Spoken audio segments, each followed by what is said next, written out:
ವೀಕ್ಷಕರೇ, ಅಮೋಘ ವಾರ್ತೆಗಳಿಗೆ ಸ್ವಾಗತ. ನಾನು ನಂದಿನಿ. ಈಗ ಮುಖ್ಯಾಂಶಗಳು. ಮಾರ್ಚ್ 7ರಂದು ಯುವ ಉದ್ಯೋಗ ಮೇಳ, 100ಕ್ಕೂ ಹೆಚ್ಚು ಕಂಪನಿಗಳು ಭಾಗಿ, 10,000ಕ್ಕೂ ಅಧಿಕ ಉದ್ಯೋಗಾವಕಾಶಗಳು. ಸಂಸದ ಶ್ರೇಯಸ್ ಪಟೇಲ್ ಹೇಳಿಕೆ. ಹಣ ಮಾಡಲು ಅವಕಾಶ ನೀಡದೆ ಸಂಸ್ಥೆ ಬಲಪಡಿಸಿದ್ದೇವೆ. ಗುರುದೇವ್ ಪುತ್ರ ಅರ್ಜುನ್ ವಿರುದ್ಧ ಕಾರ್ಯದರ್ಶಿ ಜಗದೀಶ್ ಚೌಡಬಳ್ಳಿ ಗಂಭೀರ ಆರೋಪ. ಪಾಠ ಮಾಡುತ್ತಿರುವ ಸಮಯದಲ್ಲಿ ಶಿಕ್ಷಕನಿಗೆ ಹೃದಯಾಘಾತ. ಅರಕಲಗೂಡು ತಾಲೂಕಿನ ಕೆಬ್ಬೆಕೊಪ್ಪಲು ಸರ್ಕಾರಿ ಕಿರಿಯ ಪ್ರಾಥಮಿಕ ಶಾಲೆಯಲ್ಲಿ ಘಟನೆ. ಕೇರಳಾಪುರ ಗ್ರಾಮದ 53 ವರ್ಷದ ಸತೀಶ್ ಮೃತಪಟ್ಟ ದುರ್ದೈವಿ ಶಿಕ್ಷಕ. ವಾರ್ತೆಗಳ ವಿವರ. ಜಿಲ್ಲಾಡಳಿತ, ಜಿಲ್ಲಾ ಪಂಚಾಯಿತಿ ಹಾಗೂ ಕೌಶಲ್ಯಾಭಿವೃದ್ಧಿ ಇಲಾಖೆಯ ಸಹಯೋಗದಲ್ಲಿ ಮಾರ್ಚ್ 7ರಂದು ನಗರದ ಸರ್ಕಾರಿ ಎಂಜಿನಿಯರಿಂಗ್ ಕಾಲೇಜು ಆವರಣದಲ್ಲಿ ಬೃಹತ್ ಯುವ ಉದ್ಯೋಗ ಮೇಳ ಆಯೋಜಿಸಲಾಗಿದ್ದು, ಜಿಲ್ಲೆಯ ಯುವಕರು ಯುವತಿಯರು ಇದರ ಸದುಪಯೋಗ ಪಡೆದುಕೊಳ್ಳಬೇಕು ಎಂದು ಸಂಸದ ಶ್ರೇಯಸ್ ಪಟೇಲ್ ಮನವಿ ಮಾಡಿದರು. ಕಚೇರಿಯಲ್ಲಿ ಸುದ್ದಿಗೋಷ್ಠಿಯಲ್ಲಿ ಮಾತನಾಡಿದ ಅವರು, ಸುಮಾರು 10,000 ಮಂದಿಗೆ ಉದ್ಯೋಗಾವಕಾಶ ಕಲ್ಪಿಸುವ ಉದ್ದೇಶದಿಂದ ಮೇಳ ಹಮ್ಮಿಕೊಳ್ಳಲಾಗಿದೆ. ವಿವಿಧ ಖಾಸಗಿ ಕಂಪನಿಗಳು ಭಾಗವಹಿಸಲಿದ್ದು, ಕಾರ್ಯಕ್ರಮವನ್ನು ಜಿಲ್ಲಾ ಉಸ್ತುವಾರಿ ಸಚಿವ ಕೃಷ್ಣ ಬೈರೇಗೌಡ ಉದ್ಘಾಟಿಸಲಿದ್ದಾರೆ. ಜಿಲ್ಲೆಯಲ್ಲಿ ಕಾರ್ಯನಿರ್ವಹಿಸುತ್ತಿರುವ ಕೆಲವು ಕಂಪನಿಗಳು ಹೊರ ರಾಜ್ಯದವರನ್ನು ನೇಮಕ ಮಾಡುತ್ತಿರುವ ಕುರಿತು ಮಾಹಿತಿ ಲಭಿಸಿದೆ. ಈ ಬಗ್ಗೆ ಈಗಾಗಲೇ ಸೂಚನೆ ನೀಡಿದ್ದು, ಇನ್ನು 15 ದಿನದೊಳಗೆ ಸಭೆ ನಡೆಸಿ ಸ್ಥಳೀಯರಿಗೆ ಹೆಚ್ಚಿನ ಆದ್ಯತೆ ನೀಡುವಂತೆ ಕ್ರಮ ಕೈಗೊಳ್ಳಲಾಗುವುದು ಎಂದು ಹೇಳಿದರು. ಇವತ್ತು ನಮ್ಮ ಹಾಸನ ಜಿಲ್ಲಾಡಳಿತ, ಹಾಸನ ಜಿಲ್ಲಾ ಪಂಚಾಯತ್ ಹಾಗೂ ಕೌಶಲ್ಯಾಭಿವೃದ್ಧಿ ಇಲಾಖೆ ವತಿಯಿಂದ ಶನಿವಾರ ಇದೇ ತಿಂಗಳು 7ನೇ ತಾರೀಕಿನಂದು ಮಾರ್ಚ್ 7ರಂದು ನಮ್ಮ ಸರ್ಕಾರಿ ಇಂಜಿನಿಯರಿಂಗ್ ಕಾಲೇಜಲ್ಲಿ ಒಂದು ಬೃಹತ್ ಆದಂತಹ ಉದ್ಯೋಗ ಮೇಳವನ್ನು, ಯುವ ಉದ್ಯೋಗ ಮೇಳವನ್ನು ನಾವು ಹಮ್ಮಿಕೊಂಡಿದ್ದೀವಿ. ನಾನು ಮನವಿ ಮಾಡ್ತೀನಿ ಮಾಧ್ಯಮ ಮುಖಾಂತರ ಎಲ್ಲ ನನ್ನ ನೆಚ್ಚಿನ ಯುವಕ ಯುವತಿಯರಿಗೆ, ನಮ್ಮ ಎಲ್ಲ ಹಾಸನ ಜಿಲ್ಲೆಯ ನಾಗರಿಕ ಬಂಧುಗಳಿಗೆ ಈ ಒಂದು ಉದ್ಯೋಗ ಮೇಳದಲ್ಲಿ ತಾವು ಭಾಗವಹಿಸಿ ತಮ್ಮ ತಮ್ಮ ವಿದ್ಯಾರ್ಹತೆ ತಕ್ಕಂತೆ ಸುಮಾರು ಕಂಪನೀಸಲ್ಲಿ ನಮಗೆ ಸುಮಾರು ಜಾಬ್ ವೇಕೆನ್ಸೀಸೇ ಒಂದು 10,000 ಅಂತ ಹೇಳಿದ್ದಾರೆ. ನೋಡುವ ಅವತ್ತು ಎಷ್ಟು ಕಂಪನೀಸ್ ಬರ್ತಿದೆ ಅದ್ರ ಮೇಲೆ ತಿಳ್ಕೊಂಡು ತಮ್ಮ ವಿದ್ಯಾರ್ಹತೆ, ಡಿಪ್ಲೊಮಾ ಆಗಿರ್ಬೋದು, ITI ಆಗಿರ್ಬೋದು, PU ಡಿಗ್ರಿ ಹಾಗೂ ಇಂಜಿನಿಯರಿಂಗ್ ಇಂದ ಸುಮಾರು ಬೆಂಗಳೂರಿನಿಂದ ಆಗಿರ್ಬೋದು, ಬೇರೆ ಬೇರೆ ಜಿಲ್ಲೆಗಳಿಂದ ಕಂಪನೀಸ್ ಬರ್ತಾ ಇದೆ. ನೀವೆಲ್ಲ ಯಾರು ಉದ್ಯೋಗಾಕಾಂಕ್ಷಿಗಳಿದ್ದು, ಯಾರು ನಮ್ಮ ಡಿಗ್ರೀಸ್ ಎಲ್ಲ ಮಾಡಿ ಕೆಲಸಕ್ಕಾಗಿ ಪರದಾಡ್ತಿದ್ರು, ಇಂಥವ್ರಿಗೆ ಒಂದು ಸದುಪಯೋಗ ನಮ್ಮ ಜಿಲ್ಲೆಯಿಂದ ಮಾಡ್ತಿರುವಂಥದ್ದು. ಹೊಳೆನರಸೀಪುರದ ಶ್ರೀ ಲಕ್ಷ್ಮೀ ನರಸಿಂಹಸ್ವಾಮಿ ದೇವಸ್ಥಾನ ಜಾತ್ರಾ ಮಹೋತ್ಸವದ ವಿವಾದ ಕುರಿತು ಪ್ರತಿಕ್ರಿಯಿಸಿದ ಅವರು, ರಥಕ್ಕೆ ಬಟ್ಟೆ ಹೊಲಿಸುವ ವಿಚಾರದಲ್ಲಿ 2 ಲಕ್ಷ ರೂಪಾಯಿ ನೆರವು ನೀಡಿದ ಕಾರಣ ಅನಾವಶ್ಯಕ ವಿವಾದ ಸೃಷ್ಟಿಯಾಗಿದೆ. ಮುಂದಿನ ದಿನಗಳಲ್ಲಿ ಜಿಲ್ಲಾಧಿಕಾರಿಗಳ ನೇತೃತ್ವದಲ್ಲಿ ಜಾತ್ರಾ ಮಹೋತ್ಸವ ನಡೆಯಬೇಕು. ದೇವರ ವಿಚಾರದಲ್ಲಿ ರಾಜಕೀಯ ಬೇಡ ಎಂಬ ನಿಲುವು ತಮ್ಮದಾಗಿದೆ ಎಂದು ಹೇಳಿದರು. ಇಲ್ಲ, ಅದು ಕಾರಣಕರ್ತ ಯಾರು ಅನ್ನೋದರ ಮೂಲ ಹುಡುಕ್ಬೇಕಾಗ್ತದೆ. ಮೂಲ ವಂಶಸ್ಥರು ಹುಡುಕ್ಬೇಕು ಅಂತಾರಲ್ಲ, ಹಾಗೆ ಮೂಲ ಇದಕ್ಕೆ ಕಾರಣಕರ್ತ ಯಾರು. ನಿನ್ನೆ ಬೆಳಗ್ಗೆ ನಿಮ್ಗೆ ಮತ್ತೆ ನೆನ್ನೆನೂ ಹೇಳಿದ್ದೀನಿ ಇದನ್ನು, ಪದೇ ಪದೇ ಅದನ್ನೇ ಏನು ಹೇಳೋದು. ಮೊನ್ನೆ ಬೆಳಗ್ಗೆ ಯಾರು ಮೊನ್ನೆ ಬೆಳಗ್ಗೆಯಿಂದ ಮೊನ್ನೆ ಬೆಳಗ್ಗೆ ಇಷ್ಟೊತ್ತಿಂದ ಶುರುವಾಗಿದ್ದು ಅಲ್ಲ, ಇನ್ನೂ ಬೇಗನಾಗಿತ್ತು. ಮೊನ್ನೆ ಬೆಳಗ್ಗೆ 11 ಗಂಟೆಯಿಂದ ಏನೇನು ವ್ಯತ್ಯಾಸಗಳಾಯಿತು, ಮೊನ್ನೆ ಸಂಜೆ ಮೇಲೆ ಏನಾಯಿತು, ಮಧ್ಯರಾತ್ರಿ ಏನು ತೀರ್ಮಾನ ಆಯಿತು, ಅದೇ ರೀತಿ ಹೋಗಿ ಒಂದು ಹಂತಕ್ಕೆ ಬಂದುಬಿಟ್ರೆ ಇದು ವೈಯಕ್ತಿಕವಾಗಿ ನಾನಂತೂ ತಗೊಂಡಿರಲಿಲ್ಲ. ನನಗೆಲ್ಲೋ ಭಯ ಇತ್ತು. ಈ ಒಂದು ನಮ್ಮಿಬ್ಬರು ತಿಕ್ಕಾಟದ ನಡುವೆ ಎಲ್ಲಿ ಜಾಗ ನಿಲ್ಲಿಸ್ಬಿಡ್ತಾರೆ ಯಾರು. ಈಗ ಅವರು BNS ಸೆಕ್ಷನ್ ಹೇಳಿದ್ರು, ಅದರಡಿ ಅವ್ರು ನಿಲ್ಸೋಕ್ಕೆ ಪ್ರಾವಿಷನ್ ಇದೆ, ನಿಲ್ಲಿಸ್ಬಿಡ್ತಾರೆ. ಅದಕ್ಕೋಸ್ಕರ ನಾನು ಆ ಜಾಗಕ್ಕೆ ಹೋಗಿದ್ದು. ನಾನೇನಾದ್ರು ಜಾತ್ರೆ ನಿಲ್ಲಿಸಿದ್ರೆ ಒಂದು ಇತಿಹಾಸ ಸೃಷ್ಟಿ ಆದಂಗೆ ಆಗ್ತದೆ. ಅದಾಗದು ಬೇಡ.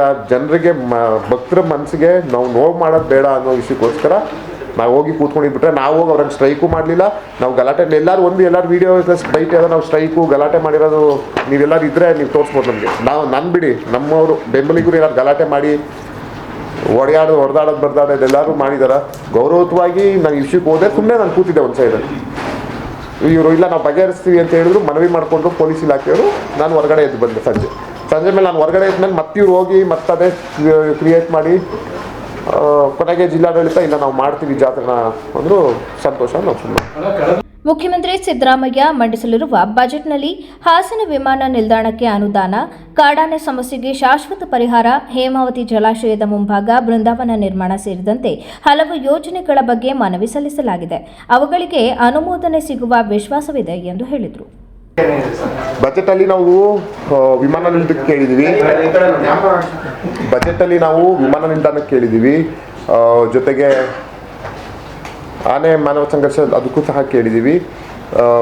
2-3 ಮನವಿ ಮಾಡಿದ್ವಿ. ಅದರಲ್ಲಿ ವಿಮಾನ ನಿಲ್ದಾಣಕ್ಕೆ ಬಜೆಟಲ್ಲಿ ಘೋಷಣೆ ಆಗಲಿ ಬಿಡಲಿ ಸುಮಾರು 80 ಕೋಟಿ ಅಷ್ಟು ಅನುದಾನವನ್ನು ಕೊಡ್ತಾರೆ. ಅದು ಬಜೆಟಲ್ಲೇ ಘೋಷಣೆ ಆಗಬೇಕಂತಿಲ್ಲ.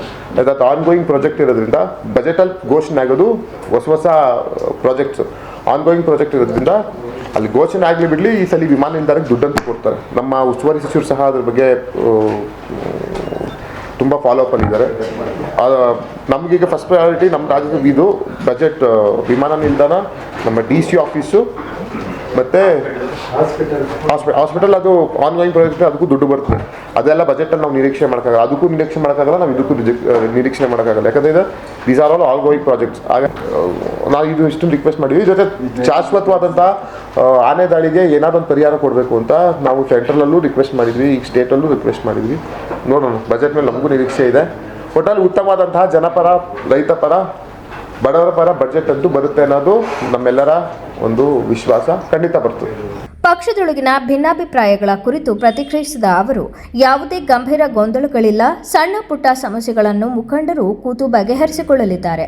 ಮುಂಬರುವ ಸ್ಥಳೀಯ ಸಂಸ್ಥೆ ಹಾಗೂ ಜಿಲ್ಲಾ ಪಂಚಾಯಿತಿ ಚುನಾವಣೆಯಲ್ಲಿ 20ಕ್ಕೂ ಹೆಚ್ಚು ಸ್ಥಾನಗಳನ್ನು ಗೆಲ್ಲುತ್ತೇವೆ ಎಂದು ಹೇಳಿದರು. ಎಲ್ಲ ನಮ್ಮ ಅಲ್ಲಿದ್ದೋ ಸೇರಿದಂಥ ಎಲ್ಲ ನಮ್ಮ ನಾಯಕರುಗಳು, ನಾವೆಲ್ಲ ಒಂದೇ ಕುಟುಂಬದ ಸದಸ್ಯರು. ಅಲ್ಲಿ ಎಲ್ರಿಗೂ ಅವರವರು ಇದನ್ನು ಬೇಸರನ ವ್ಯಕ್ತಪಡಿಸಿದ್ದಾರೆ. ಅದರಲ್ಲಿ ನಮ್ಮ ಇವರು HK ಮಹೇಶನ್ ಅವರೊಬ್ಬರು ನನ್ನ ಮೇಲೆ ವೈಯಕ್ತಿಕವಾಗಿ ಹೇಳಿದ್ದಾರೆ. ನಾನು ಗೌರವಿಸ್ತೀನಿ, ಸ್ವಾಗತಿಸ್ತೀನಿ. ಆ ರೀತಿ ನನ್ನಲ್ಲಿ ತಪ್ಪುಗಳಾಗಿದ್ದರೆ ನಾನು ಖಂಡಿತವಾಗಿ ಅದನ್ನ ತಿದ್ಕೊಳ್ಳುವಂಥ ಕೆಲಸವನ್ನು ಮಾಡ್ತೀನಿ. ಯಾಕಂತೇಳಿದ್ರೆ ಎಲ್ಲರೂ ಸೇರಿ ಇವತ್ತು ನಾನು ಇಲ್ಲಿ ನಿಮ್ಮ ಮುಂದೆ ಮಾಧ್ಯಮದ ಮುಂದೆ ಸಂಸದನಾಗಿ ಪತ್ರಿಕಾಗೋಷ್ಠಿ ಮಾಡ್ತಾ ಇದ್ದೀನಿ ಅಂತ ಹೇಳಿದ್ರೆ ಅಲ್ಲಿದ್ದವರು ಎಲ್ಲರೂ ಸಹ ಕಾರಣ. ಇಡೀ ಜಿಲ್ಲೆಯ ನಮ್ಮೆಲ್ಲ ಕಾಂಗ್ರೆಸ್ ನಾಯಕರುಗಳಾಗಿರ್ಬೋದು, ಎಲ್ಲರೂ ಸೇರಿ ನನಗಿವತ್ತು ಆಯ್ಕೆ ಮಾಡಿರೋದು, ಅಭ್ಯರ್ಥಿ ಆಯ್ಕೆ ಮಾಡಬೇಕಾಗಿರ್ಬೋದು, ಇಲ್ಲ ಚುನಾವಣೆ ಟೈಮ್ ಆಗ್ಬೋದು, ಎಲ್ಲ ಹೋರಾಟ ಮಾಡಿದ್ದಾರೆ. ಅವ್ರಿಗೂ ಪಕ್ಷದಲ್ಲಿ ಸಣ್ಣ ಪುಟ್ಟ ನ್ಯೂನತೆಗಳು ಇರೋದನ್ನು ಮುಂದಿನ ದಿನಗಳಲ್ಲಿ ಕೇಳಿ ಮಾಡೋದು. ನಾನು ಅದು ಬೆಳಗ್ಗೆಗೆ ಫೋನ್ ಮಾಡಿ ಮಹೇಶನ ಹತ್ರ ಮಾತಾಡಿದೆ. ಏನು ಮಾಡಿದ್ದೀವಿ, ಯಾವ ವಿಷಯಕ್ಕೆ ಹಿಂಗೆ ಹೇಳಿದ್ದೀವಿ ಅಂತ. ನಾನು ಆಗಂದಿಲ್ಲ, ತಿರ್ಚಿದ್ದಾರೆ ಹಾಗೆ ಹೀಗೇನು. ಸರಿ ಅಣ್ಣ ಅಂತ ನಾನು ಕೇಳಿದೆ, ಯಾವ ವಿಷಯಕ್ಕೆ ಚೆನ್ನಾಗೇ ಇದ್ದೀವಲ್ಲ, ನಾವು ಚೆನ್ನಾಗೇ ಇದ್ದೀವಿ, ನಾವು ಯಾವತ್ತೂ ಏನು ಮುನ್ಸ್ಕೊಂಡು ಇವತ್ತಿಗೂ ಚೆನ್ನಾಗೇ ಇದ್ದೀವಿ ಅಂದಾಗ, ಇಲ್ಲ ನಾನು ನಿಮ್ಮ ಬಗ್ಗೆ ಎಲ್ಲ ಹೇಳಿದ್ದು, ನಿಮಗೆ ನಾವು ಸನ್ಮಾನ ಮಾಡಲಿಲ್ಲ ಅಂತ ನಮಗೆ ಬೇಜಾರಿದೆ ಅಂತ ನಾನು ಹೇಳಿದ್ದು ಅಂತ ಅಂದರು.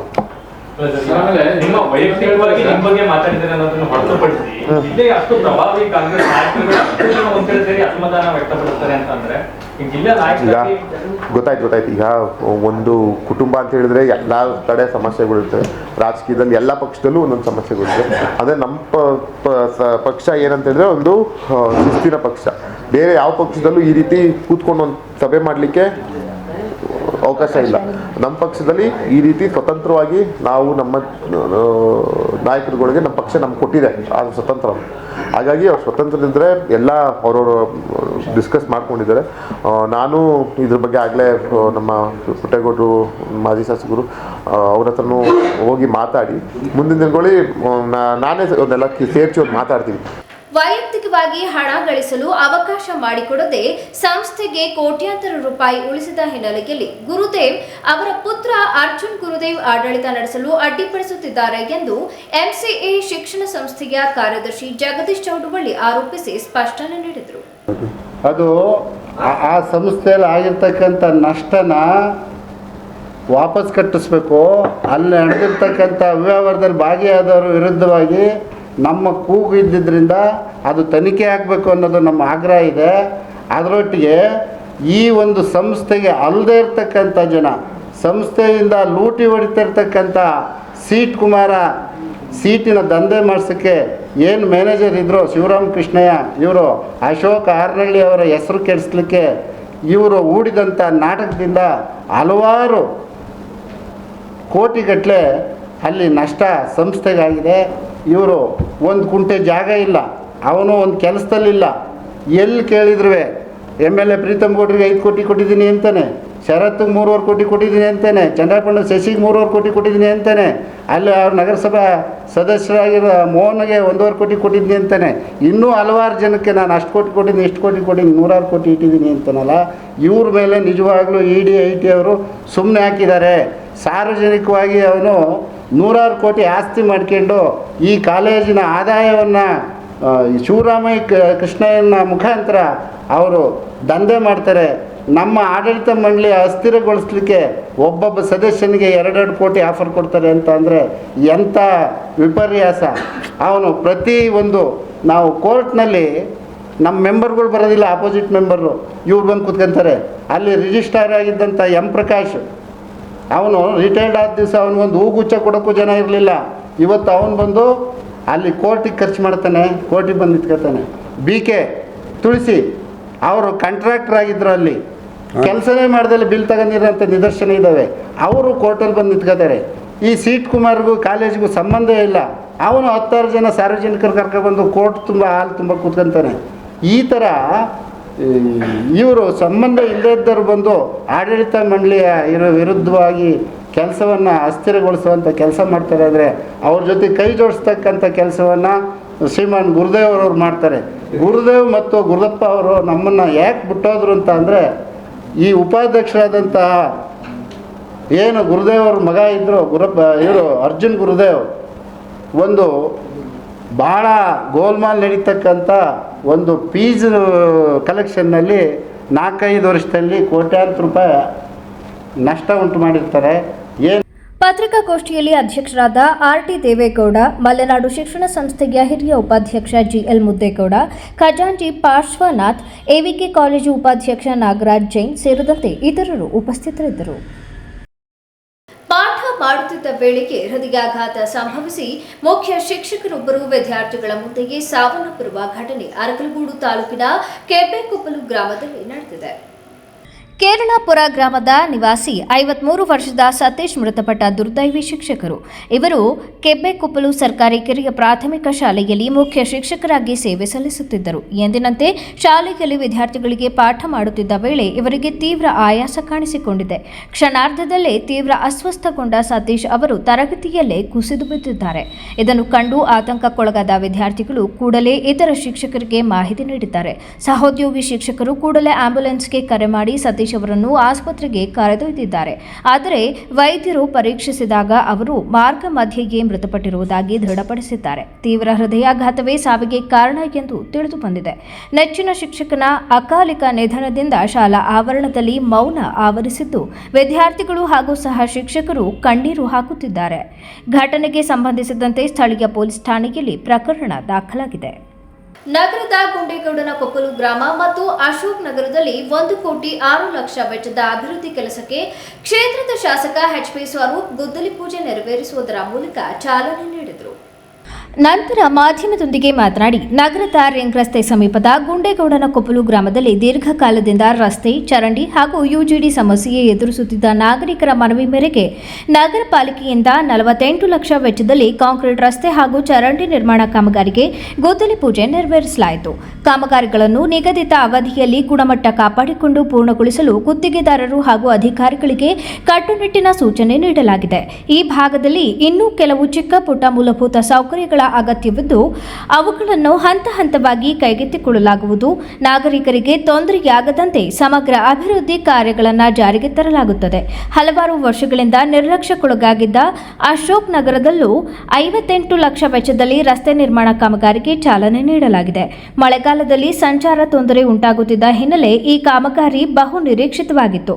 ಇದೇ ವೇಳೆ 25 ಕೋಟಿ ಅನುದಾನವನ್ನು ಮಂಜೂರು ಮಾಡಲಾಗಿದ್ದು ದೊಡ್ಡಮಣ್ಣಿಗನಹಳ್ಳಿ ಸೇರಿದಂತೆ 37 ಹಳ್ಳಿಗಳ ಸಮಗ್ರ ಅಭಿವೃದ್ಧಿಗೆ ಯೋಜನೆ ರೂಪಿಸಲಾಗಿದೆ.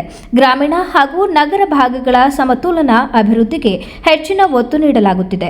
ಜಿಲ್ಲಾ ಪಂಚಾಯತ್ ಮಟ್ಟದಲ್ಲೂ ಅನುದಾನ ಸೀಮಿತವಾಗಿರುವ ಸಂದರ್ಭದಲ್ಲೂ ಕ್ಷೇತ್ರದ ಅಭಿವೃದ್ಧಿಗೆ ಬೇಕಾದ ಹಣವನ್ನು ತರಲಾಗಿದೆ ಎಂದು ಹೇಳಿದರು. ಗುಂಡೇಗೌಡ ಕೊಪ್ಪಳ ಗ್ರಾಮದಲ್ಲಿ ರಸ್ತೆ ಮತ್ತು ಚರಂಡಿ ಅವಶ್ಯಕತೆ ಇತ್ತು. UGD ಮಾಡೋಂಥ ಸಂದರ್ಭದಲ್ಲಿ ಇದನ್ನು ದುಸ್ಥಿತಿಯಾಗಿತ್ತು. ಹಾಗಾಗಿ ನಗರ ಪಾಲಿಕೆ ಎಲ್ಲ ಸಾರ್ವಜನಿಕರು ಮತ್ತು ಎಲ್ಲ ನಾಗರಿಕರ ಒಂದು ಒತ್ತಾಯದ ಮೇರೆಗೆ ನಗರ ಪಾಲಿಕೆಯಿಂದ 48 ಲಕ್ಷಕ್ಕೆ ರಸ್ತೆ ಮತ್ತು ಕಾಂಕ್ರೀಟ್ ರಸ್ತೆ ಮತ್ತು ಚರಂಡಿಯನ್ನು ಗುದ್ದಲಿ ಪೂಜೆಯನ್ನು ಮಾಡಿದ್ದೀವಿ. ಗುಣಮಟ್ಟದ ಇದನ್ನು ಕೂಡ ಮಾಡಲಿಕ್ಕೆ ಈಗಾಗಲೇ ಅಧಿಕಾರಿಗಳು ಮತ್ತು ಕಾಂಟ್ರಾಕ್ಟ್ದಾರರು ಕೂಡ ಹೇಳಿದ್ವಿ.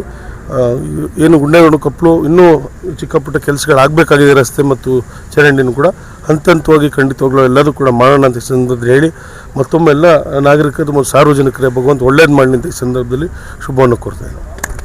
ಈ ರೀತಿ ಅಶೋಕ್ ನಗರದಲ್ಲೂ ಕೂಡ ಅಲ್ಲಿ ರಸ್ತೆನೇ ಆಗಿರಲಿಲ್ಲ ಹಲವಾರು ವರ್ಷಗಳಿಂದ. ಅಲ್ಲೂ ಕೂಡ ಏನು ಎಲ್ಲ ಅಶೋಕ್ ನಗರದ ನಿವಾಸಿಗಳ ಒಂದು ಅದ್ರ ಮೇರೆಗೆ ಎಲ್ಲೂ ಕೂಡ ಇವತ್ತು 58 ಲಕ್ಷಕ್ಕೆ ನಗರ ಪಾಲಿಕೆಯಿಂದಲೇ ಅದು ಕೂಡ ಇದನ್ನು ಟೆಂಡರ್ನ ಕರೆದು ಇವತ್ತು ಅದನ್ನು ಕೂಡ ಗುದ್ಲಿ ಪೂಜೆಯನ್ನು ಮಾಡ್ತಾಯಿದ್ದೀವಿ. ಅದೇ ರೀತಿ ನಮ್ಮ ಏನು ಈಗ 25 ಕೋಟಿ ಅನುದಾನವನ್ನು ಕೊಟ್ಟಿದ್ದಾರೆ, ಅದರಲ್ಲೂ ಕೂಡ ದೊಡ್ಡಮಂಡಿನಲ್ಲಿ ಮತ್ತು ಎಲ್ಲ ಸುತ್ತಮುತ್ತ ಎಲ್ಲ ವಿಶೇಷವಾಗಿ 37 ಹಳ್ಳಿ ಏನು ಸೇರ್ಪಡೆ ಆಗಿದೆ ಹೆಚ್ಚು ಹೊತ್ತನ್ನು ಅದಕ್ಕೆ ಕೊಡ್ತಾಯಿದೆ. ಯಾಕೆಂದರೆ ಅದಕ್ಕೆ ಜಿಲ್ಲಾ ಪಂಚಾಯತ್ಗೂ ಕೂಡ ಅದು ಗ್ರ್ಯಾಂಟ್ ಇಲ್ಲ ಮತ್ತು ಭಾಳಷ್ಟು ಕೆಲಸ ಕಾರ್ಯಗಳು ಕೂಡ ಆಗಬೇಕಾಗಿತ್ತು ಹಳ್ಳಿಗಳಲ್ಲಿ. 37 ಹಳ್ಳಿಗಳ ಸೇರ್ಪಡೆ ಆಗಿತ್ತು ನಗರ ಪಾಲಿಕೆಗೆ, ಅದಕ್ಕೂ ಕೂಡ ಹೆಚ್ಚಿನ ಒತ್ತನ್ನು ನಾವು ಅದಕ್ಕೆ ಕೊಟ್ಟಿದ್ದೀವಿ. ಅದೇ ರೀತಿ ನಗರ ಭಾಗಕ್ಕೂ ಕೂಡ ಪ್ರತಿ ವಾರ್ಡ್ಗೂ ಕೂಡ 15 ಲಕ್ಷ ಎಲ್ಲ ವಾರ್ಡ್ಗೂ 35 ವಾರ್ಡ್ಗೂ ಕೂಡ ಕೊಟ್ಟಿದ್ದೀವಿ. ಮತ್ತು ಹೆಚ್ಚು ಏನು ಗುಂಡೇಗೌಡ ಕೊಪ್ಪಲು ಇರ್ಬೋದು, ದಾಸಕೊಪ್ಪಲು, ಚಿಕ್ಕನಹಳ್ಳಿ ಇವೆಲ್ಲ ಗ್ರಾಮಗಳು ನಗರ ಪಾಲಿಕೆಗೆ ಸೇರಿದೆ. ಕಳೆದ 3-4 ವರ್ಷಗಳಿಂದ ಸರ್ಕಾರದ ವಿವಿಧ ಕಾಮಗಾರಿಗಳಿಗೆ ಗುತ್ತಿಗೆ ಆಧಾರದಲ್ಲಿ ಕೆಲಸ ನಿರ್ವಹಿಸಿದ್ದರೂ ಅನುದಾನ ಬಿಡುಗಡೆ ಮಾಡದೇ ಇರುವ ಕ್ರಮವನ್ನು ಖಂಡಿಸಿ ಮಾರ್ಚ್ 6ರಂದು ಬೆಂಗಳೂರಿನಲ್ಲಿ ಬೃಹತ್ ಪ್ರತಿಭಟನೆ ಹಮ್ಮಿಕೊಳ್ಳಲಾಗಿದೆ ಎಂದು ರಾಜ್ಯ ಗುತ್ತಿಗೆದಾರರ ಸಂಘದ ಉಪಾಧ್ಯಕ್ಷ ಕಾರ್ಲೆ ಇಂದ್ರೇಶ್ ತಿಳಿಸಿದ್ದಾರೆ. ನಾವು 6ನೇ ತಾರೀಕು ಬೆಳಗ್ಗೆ 10 ಗಂಟೆಗೆ ಬೆಂಗಳೂರಿನ ಫ್ರೀಡಮ್ ಪಾರ್ಕಲ್ಲಿ ಕರ್ನಾಟಕ ರಾಜ್ಯದ ಎಲ್ಲ 30 ಜಿಲ್ಲೆಗಳ ಗುತ್ತಿಗೆದಾರರು ನಾವು ಸಾಂಕೇತಿಕವಾಗಿ ಒಂದು ದಿವಸ ಅಲ್ಲಿ ಪ್ರತಿಭಟನೆಯನ್ನು ಹಮ್ಮಿಕೊಂಡಿದ್ದೀವಿ. ಅದರ ಪ್ರಯುಕ್ತ ಈ ಒಂದು ಸುದ್ದಿಗೋಷ್ಠಿಯನ್ನು ಕರೆದಿದ್ದೀವಿ. ಈ ಸುದ್ದಿಗೋಷ್ಠಿಯಲ್ಲಿ ನಾವು ಹೇಳೋ ವಿಚಾರ ಏನು ಅಂತಂದರೆ, ಸುಮಾರು ಫ್ರೀಡಮ್ ಪಾರ್ಕಲ್ಲಿ 20ರಿಂದ 25 ಸಾವಿರ ಜನ ಗುತ್ತಿಗೆದಾರರು ಭಾಗವಹಿಸೋ ನಿರೀಕ್ಷೆ ಇಟ್ಕೊಂಡಿದ್ದೀವಿ. ನಾವು ಹಾಸನ ಜಿಲ್ಲೆಯಿಂದ 500 ಜನ ಗುತ್ತಿಗೆದಾರರನ್ನ ಇಲ್ಲಿಂದ ಹೊರಡಿಸಿದ್ದೀವಿ. ಎಲ್ಲರಿಗೂ ವಾಹನ ಸೌಕರ್ಯವನ್ನು ಸಹ ಪ್ರತಿ ತಾಲೂಕುಗಳಿಗೆ ವಾಹನವನ್ನು ಹಾಸನ ಜಿಲ್ಲಾ ಗುತ್ತಿಗೆದಾರರ ಸಂಘದಿಂದ ವ್ಯವಸ್ಥೆ ಮಾಡಿದ್ದೀವಿ. ಬೆಳಗ್ಗೆ 6 ಗಂಟೆಗೆ ಬಿಟ್ಟು ನಾವು 10 ಗಂಟೆಗೆ ಬೆಂಗಳೂರು ತಲುಪ್ತೀವಿ. ನಮ್ಮ ಪ್ರತಿಭಟನೆಯ ಉದ್ದೇಶ, ನಮಗೆ ಈ ಸರ್ಕಾರ ಬಂದ ಮೇಲೆ ಸುಮಾರು 3 ವರ್ಷ, 2 ತಿಂಗಳು ಬಂದರೆ 3 ವರ್ಷ ಆಗುತ್ತೆ. ಇವತ್ತಿನವರೆಗೂ ಸಹ ಕಳೆದ ಸರ್ಕಾರದಲ್ಲಿ ಮಾಡಿರೋ ಬಿಲ್ನೇ ಹಣವನ್ನು ಪಾವತಿ ಮಾಡಿಲ್ಲ. ನಮ್ಮ ರಾಜ್ಯಾಧ್ಯಕ್ಷರು ಬಂದು ಇಲ್ಲಿ ಪತ್ರಿಕಾಗೋಷ್ಠಿ ನಡೆಸಿದರು. ಕರ್ನಾಟಕ ರಾಜ್ಯಾದ್ಯಂತ 37,000 ಕೋಟಿ ಬಾಕಿ ಹಣ ಸರ್ಕಾರ ಗುತ್ತಿಗೆದಾರರಿಗೆ ನೀಡಬೇಕು. ನಮ್ಮ ಹಾಸನ ಜಿಲ್ಲೆ ಒಂದರಲ್ಲೇ 1,200 ಕೋಟಿ ಬಾಕಿ ಬಿಲ್ಗಳು ಪೆಂಡಿಂಗ್ ಇದೆ. ಇಲ್ಲಿ ಹಾಸನ ಜಿಲ್ಲೆಯಲ್ಲಿ PWDಲಿ 293 ಕೋಟಿ ಇದೆ. ಕಾವೇರಿ ನೀರಾವರಿ ನಿಗಮ, ಹೇಮಾವತಿ ಜಲಾಶಯ ಯೋಜನೆ, ಕಾವೇರಿ ನೀರಾವರಿ ನಿಗಮಕ್ಕೆ ಸಂಬಂಧಪಟ್ಟಂತೆ 400 ಕೋಟಿ, ಮೈನರ್ ಇರಿಗೇಷನ್ ಸಣ್ಣ ನೀರಾವರಿ ಇಲಾಖೆಯಿಂದ 131 ಕೋಟಿ ಬಾಕಿ ಇದೆ. ಜೊತೆಗೆ ಈ JJM ಅಂತ ಜಲಜೀವನ್ ಮಿಷನ್ ಅಂತ ಒಂದು ಕೇಂದ್ರ ಮತ್ತು ರಾಜ್ಯ ಸರ್ಕಾರದ ಏನು ಮ್ಯಾಚಿಂಗ್ ಗ್ರಾಂಟಲ್ಲಿ ಕೆಲಸ ಮಾಡಿರೋ ಅಂಥದ್ದಕ್ಕೂ ಸಹ 160 ಕೋಟಿ ZP-ನಲ್ಲಿ ಪೆಂಡಿಂಗ್ ಬಿಲ್ ಇದೆ. ಪೊಲೀಸ್ ಕಾರ್ಪೊರೇಷನ್ನು, ಜಿಲ್ಲಾ ಪರಿಷತ್ತು, ಹೆಲ್ತು ಎಲ್ಲರಿಂದ ಸೇರಿ 1,200 ಕೋಟಿ ನಮ್ಮ ಗುತ್ತಿಗೆದಾರರಿಗೆ ಹಾಸನ ಜಿಲ್ಲೆಯಲ್ಲಿ ಬರಬೇಕು. ಇದು ಇವತ್ತಿಂದೇನಲ್ಲ, 3 ವರ್ಷದ ಹಿಂದಿನ ಹಣ. ನಾವು ಸಹ ಬಡ್ಡಿ ಕಟ್ಟೋಕ್ಕಾಗದಲೇ ಬ್ಯಾಂಕಲ್ಲಿ ಹೆಂಡತಿ ಮಕ್ಕಳ ಒಡವೆಯನ್ನು ಅಡ ಇಟ್ಟು ಅಥವಾ ಕೈ ಸಾಲ ಮಾಡಿ ಬ್ಯಾಂಕಲ್ಲಿ ಓಡಿ ಮಾಡಿ ಮನೆ ಕಟ್ಕೊಂಡು ಅದ್ರ ಮೇಲೆ ಫ್ಲೆಡ್ಜ್ ಮಾಡಿ ನಾವು ಗುತ್ತಿಗೆ ನಿರ್ವಹಿಸಿದ್ವಿ. ನಾವು 6ನೇ ತಾರೀಕು ಸಂಪೂರ್ಣವಾಗಿ ಕೆಲಸ ಬಂದ್ ಮಾಡ್ತಾಯಿದ್ದೀವಿ. ಹಾಸನ ಜಿಲ್ಲೆಯಾದ್ಯಂತ ಎಲ್ಲ ಗುತ್ತಿಗೆದಾರರಿಗೂ ಕರೆ ಕೊಟ್ಟಿದ್ದೀವಿ. ಬಂದ್ ಮಾಡಿ ನಾವು ಪ್ರತಿಭಟನೆಯಲ್ಲಿ ಭಾಗವಹಿಸ್ತಾ ಇದ್ದೀವಿ. ಸುದ್ದಿಗೋಷ್ಠಿಯಲ್ಲಿ ಜಿಲ್ಲಾ ಗುತ್ತಿಗೆದಾರರ ಸಂಘದ ಅಧ್ಯಕ್ಷ ಜ್ಞಾನೇಶ್, ಗೋವಿಂದರಾಜು, ಮೋಗಣ್ಣಗೌಡ, ತುಳಸಿರಾಮ್ ಸೇರಿದಂತೆ ಹಲವರು ಉಪಸ್ಥಿತರಿದ್ದರು. ಮಹಾನಗರ ಪಾಲಿಕೆಯಲ್ಲಿ ಎಂಜಿನಿಯರ್ ಆಗಿ ಕಾರ್ಯನಿರ್ವಹಿಸುತ್ತಿರುವ ಕೆಆರ್ ಕವಿತಾ ಅವರ ವಿರುದ್ಧ ಕೆಲವು ಆರೋಪಗಳು ಕೇಳಿಬಂದಿರುವ ಹಿನ್ನೆಲೆಯಲ್ಲಿ ಸಾರ್ವಜನಿಕರಿಗೆ ವಾಸ್ತವಾಂಶ ಬಹಿರಂಗಪಡಿಸಬೇಕು ಎಂದು ಮಲೆನಾಡು ಸ್ನೇಹ ಬಳಗದ ಅಧ್ಯಕ್ಷ ಎಂಆರ್ ಸುರೇಶ್ ಹೇಳಿದರು. ಈ ಹಿಂದೆ ಒಂದು ತಿಂಗಳ ಹಿಂದೆ ಮಹಾನಗರ ಪಾಲಿಕೆಗೆ ಒಂದು ವಯಸ್ಸಾದ ಒಂದು ಅಜ್ಜಿಯವರು ದೂರು ಕೊಡ್ಲಿಕ್ಕೆ ಬರ್ತಾರೆ. ನನ್ನ ಮನೆಗೆ ನೀರು ಬರ್ತಾ ಇಲ್ಲ ಅಂತಕ್ಕಂಥ ಒಂದು ದೂರು ಕೊಡ್ಲಿಕ್ಕೆ ಬರ್ತಾರೆ ಉದಯಗಿರಿಯಿಂದ. ಅದನ್ನು ಮಲೆನಾಡಿನ ಮಹಿಳಾ ಅಧಿಕಾರಿಯಾಗಿರ್ತಕ್ಕಂಥ ಕವಿತಾರವ್ರನ್ನ ಭೇಟಿ ಮಾಡಿ ಅವರಿಗೆ ಮನವಿ ಸಲ್ಲಿಸ್ತಾರೆ, ದೂರನ್ನು ಸಲ್ಲಿಸ್ತಾರೆ. ಅವರು ಈ ವಿಚಾರವನ್ನು ಮನಗಂಡು ಪರಿಶೀಲಿಸಲಾಗಿ ಅಲ್ಲಿ ನೀರು ಬರ್ತಾ ಇಲ್ಲ. ಕಾರಣ ಏನಂತ ಹೇಳಿದರೆ, ಪಕ್ಕದಲ್ಲಿರ್ತಕ್ಕಂಥ ಒಬ್ಬ ಗೌಡ್ರ ಮನೆ, ಆ ಗೌಡ್ರ ಮನೆಗೆ ಅಕ್ರಮವಾಗಿ 3 ನಲ್ಲಿಗಳು ನೀರು ಹೋಗ್ತಾ ಇದೆ, ಅಲ್ಲಿಂದ ಮುಂದಕ್ಕೆ ನೀರು ಹರಿತಾ ಇಲ್ಲ ಅಂತಕ್ಕಂಥ ಒತ್ತಡವನ್ನು ಅಲ್ಲಿನ ವಾಟರ್ಮೆನ್ ಅವರು ಇವ್ರ ಗಮನಕ್ಕೆ ತರ್ತಾರೆ, ಪರಿಶೀಲಿಸ್ತಾರೆ. ಆವಾಗ ಕವಿತಾ ಮೇಡಮ್ನವರು ವರದಿ ಕೊಡ್ತಾರೆ ಹಿರಿಯ ಅಧಿಕಾರಿಗಳಿಗೆ, ಈ ರೀತಿ ಅಕ್ರಮವಾಗಿ 3 ನಲ್ಲಿಗಳನ್ನು ಹಾಕ್ಕೊಂಡಿದ್ದಾರೆ, ಕೂಡಲೇ ಅದನ್ನು ಕಡಿತಗೊಳಿಸಬೇಕು ಅಂಥೇಳಿ ಹಿರಿಯ ಅಧಿಕಾರಿಗಳಿಗೆ ವರದಿಯನ್ನು ಸಲ್ಲಿಸ್ತಾರೆ. ಈ ವಿಚಾರ ತಿಳಿದ ತಕ್ಷಣ ಅಗಿಲೆ ಯೋಗೇಶ್ ಅಂತಕ್ಕಂಥವ್ರು ಬಂದು ನಮ್ಮ ಮಲೆನಾಡು ಭಾಗದಿಂದ ಸುಮಾರು 22-23 ವರ್ಷಗಳ ಹಿಂದೆ ವಿದ್ಯುತ್ ಕರೆಂಟೇ ಇಲ್ಲತಕ್ಕಂತಹ ಊರಿನಲ್ಲಿ ಒಬ್ಬರು ಮಹಿಳೆಯರು ವಿದ್ಯಾಭ್ಯಾಸವನ್ನು ಮಾಡ್ಕೊಂಡು KPSC ಎಕ್ಸಾಮ್ ಬರೆದು ಒಂದು ಹುದ್ದೆಯನ್ನು ದಕ್ಕಿಸ್ಕೊಂಡಿರ್ತಕ್ಕಂಥವ್ರು.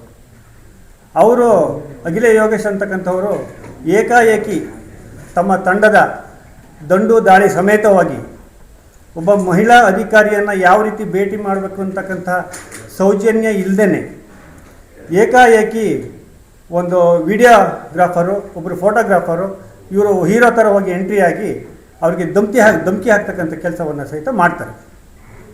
ಆ ನಂತರ ಅವರು ಸಹಿತ ಅದಕ್ಕೆ ಪ್ರತಿರೋಧವನ್ನು ಕೊಡ್ತಾರೆ. ಏನಕ್ಕೆ ಅಂತ ಹೇಳಿದರೆ, ಅವ್ರಿಗೂ ಸಹಿತ ಭಯ ಆಯಿತು.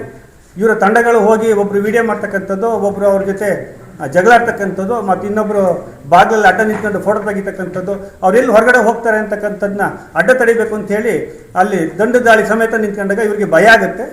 ಆ ಭಯದಿಂದ ಇವರು ಕೇಳ್ತಾರೆ, ಏನಕ್ಕೆ ಬಂದ್ರಿ, ಯಾಕೆ ವಿಡಿಯೋ ಮಾಡ್ತಾಯಿದ್ರಿ ಅಂತ ಕೇಳ್ತಾರೆ. ಅವರು ಇದೇ ಕೇಳಿದ್ದೇ ದೊಡ್ಡ ತಪ್ಪಾಯಿತು ಅಂತೇಳಿ ಬಂದು DC-ಗೆ ವರದಿಯನ್ನು ಕೊಡ್ತಾರೆ. ಇವರು ಸಾರ್ವಜನಿಕರಿಗೆ ಸರಿಯಾಗಿ ಸ್ಪಂದಿಸ್ತಾ ಇಲ್ಲ, ಇವ್ರನ್ನ ಕೂಡಲೇ ನೀವು ವರ್ಗಾವಣೆ ಮಾಡಬೇಕು ಅಂಥೇಳಿ ವರದಿಯನ್ನು ಕೊಡ್ತಾರೆ. ಇಷ್ಟೆಲ್ಲ ನಡೀತಕ್ಕಂಥ ಸಮಯದಲ್ಲಿ ಮತ್ತೆ ಕೆಲವು ಸಂಘಟನೆಗಳು ಸೃಷ್ಟಿಯಾಗ್ತೇವೆ. ಅಲ್ಲಿ ಇವರ ಕುತಂತ್ರದಿಂದ ಕೆಲವು ಸಂಘಟನೆಗಳು ಸೃಷ್ಟಿಯಾಗಿ ಇವರ ವಿರೋಧ ಪ್ರತಿಭಟನೆ ಮಾಡ್ತಕ್ಕಂಥದ್ದು ನಡೆಯುತ್ತೆ. ಇವರು ದಕ್ಷವಾಗಿ ಪ್ರಾಮಾಣಿಕತೆಯಿಂದ ಅಧಿಕಾರವನ್ನು ಮಾಡ್ತಕ್ಕಂಥದ್ದನ್ನು ಸಹಿಸಲಾರದೆ ಇವರ ಸ್ವಹಿತಾಸಕ್ತಿಗೋಸ್ಕರ, ಇವರ ಅಭಿವೃದ್ಧಿಗೋಸ್ಕರ ಅಲ್ಲಿ ನಡೀತಕ್ಕಂಥ ಅವ್ಯವಹಾರಗಳು ತುಂಬ ಇದೆ. ನಗರ ಪಾಲಿಕೆಯಿಂದ ಮಹಾನಗರ ಪಾಲಿಕೆ ಆದಮೇಲೆ ಕೋಟಿಗಟ್ಟಲೆ ಅವ್ಯವಹಾರ ನಡೀತಾ ಇದೆ.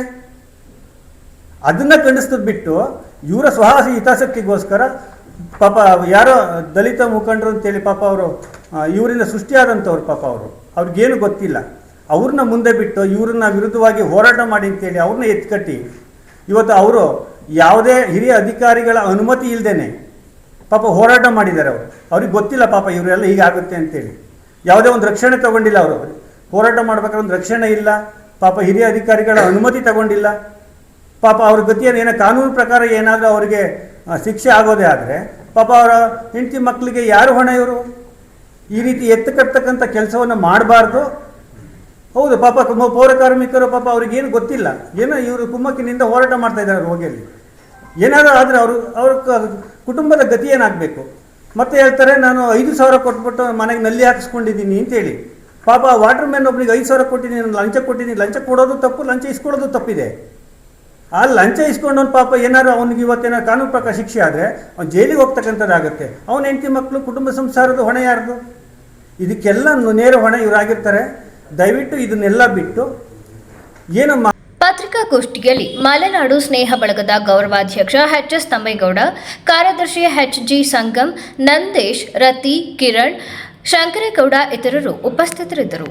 ಕರ್ನಾಟಕ ರಾಜ್ಯ ಮಹಿಳಾ ದೌರ್ಜನ್ಯ ವಿರೋಧಿ ಒಕ್ಕೂಟದ ಹಾಸನ ಜಿಲ್ಲಾ ಘಟಕದ ಆಶ್ರಯದಲ್ಲಿ ದೌರ್ಜನ್ಯವನ್ನೆಂದು ಸಹಿಸುವುದಿಲ್ಲ, ನ್ಯಾಯ ದಕ್ಕದೆ ಬಿಡುವುದೇ ಇಲ್ಲ ಎಂಬ ಘೋಷವಾಕ್ಯದೊಂದಿಗೆ ಮಾರ್ಚ್ 7 ಮತ್ತು 8ರಂದು ಅಂತಾರಾಷ್ಟ್ರೀಯ ಮಹಿಳಾ ದಿನಾಚರಣೆ ಕಾರ್ಯಕ್ರಮ ಆಯೋಜಿಸಲಾಗಿದೆ ಎಂದು ರಾಜು ಗೋರೂರು ತಿಳಿಸಿದರು.